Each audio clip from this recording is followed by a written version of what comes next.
G'day guys, and today I wanted to discuss a phenomenon that I predict we'll be seeing a little bit more in the future, in which we have alternative media commentators, anti-establishmentarians by any other name, moving from a focus on online political commentary and shifting towards real-world politics. Now of course, last year, June 2018, Sargon of Akkad, Paul Joseph Watson and Count Dankula all officially joined UKIP, the UK Independence Party, and there was a lot of haranguing and fear-mongering and, the party's going to the far right and that sort of thing.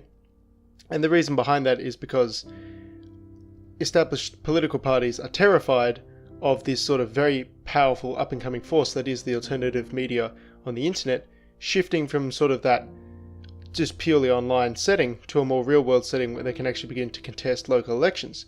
Because make no mistake, when you've got potentially upwards of 1 million subscribers on YouTube and that sort of thing, that can translate to a lot of real-world, boots-on-the-ground support, especially in the realms of funding. Because when you have someone like a Sargon of Akkad with his own Patreon, he can run a self-funded political campaign. He will not be so beholden to the interests of, say, corporate donors who require him to temper his message.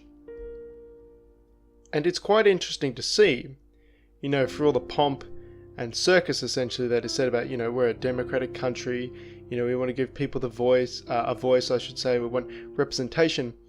But as soon as you've got independent commentators making points on YouTube, on Facebook, online, anywhere, when the people are actually given a voice to discuss what they want, well then you've got to go ahead and censor the internet, you've got to enact Article 13, you've got to mess with the algorithms, you've got to deplatform, and you've got to get the media involved to write hit pieces about people. I think a free and open internet, the ability to do what I'm doing right now, just plugging in and speaking to people, all around the globe, it's never been possible before, is an absolute wonderful thing. And, people talk a lot about, hate speech online and spreading extremism, but I would argue that a free and open internet, a free and open discourse actually prevents violence, because not only do you have a form of catharsis. If I'm really sort of annoyed about something, I can jump on here and just start raging and raging and raging.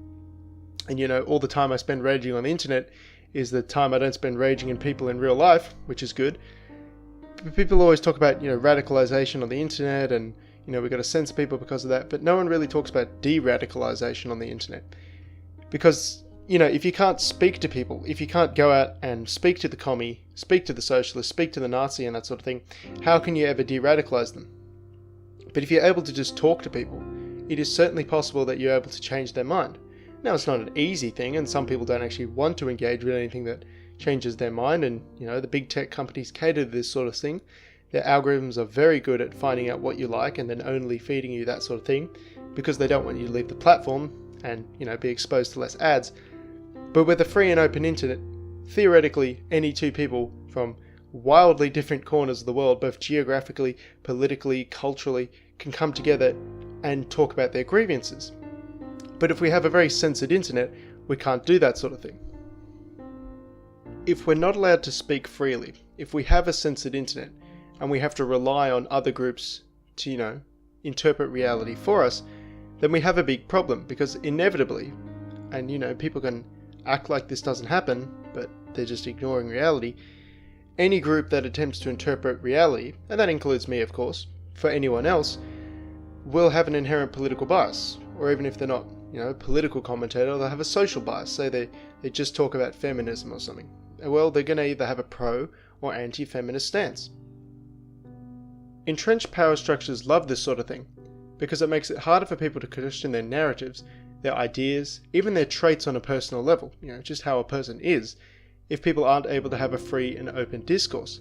And this is why you're seeing such a backlash to independent commentators getting into politics, as we've seen with Paul Joseph Watson, Sargon of Akkad, Count Dankula and that sort of thing. They're immediately hit with 1 million hit pieces, and UKIP is slandered as being a far-right party. And the reason for this is that established power structures are terrified of true independents coming into the political ring and messing up all their toys. They're not exactly subtle about it either. You'll recall not that long ago that the deputy leader of the Labour Party in the UK called for Tommy Robinson to be banned from YouTube. Now all this indicates to me is that they can't beat him in the ideological debate, because if they could, why wouldn't they? You know, if it's super easy, if he is this spooky far-right person, it should be pretty easy to blow him out of the water, ideologically speaking. But no, they can't do that. So what do they have to do? They just have to try and hide the truth from the UK public, and indeed the rest of the world. So that's the situation as it stands. Alternative media commentators from the internet starting to get a foot in the door in politics, and I'm pleased to announce that this isn't just limited to the UK. Down here in Australia, an alternative media commentator by the name of The Independent Man, who has 121,000 subscribers on YouTube, I'm not sure about his other presences, has recently been contacted by the Liberal Democratic Party and asked to run in the House of Representatives up in Queensland, of which he has accepted. Now this could lead, or this could be a sign of a very interesting trend, because essentially if you have all these people who have massive online presences and, you know, good speaking power and that sort of thing, they become a value commodity in the political arena. So you could see a lot of bids happening for them in which they're approached by political parties and asked to run with them. Or, on a more cynical note, approached by a political party or a corporation or any type of organization with a verbal axe to grind and asked to either temper their message in exchange for money.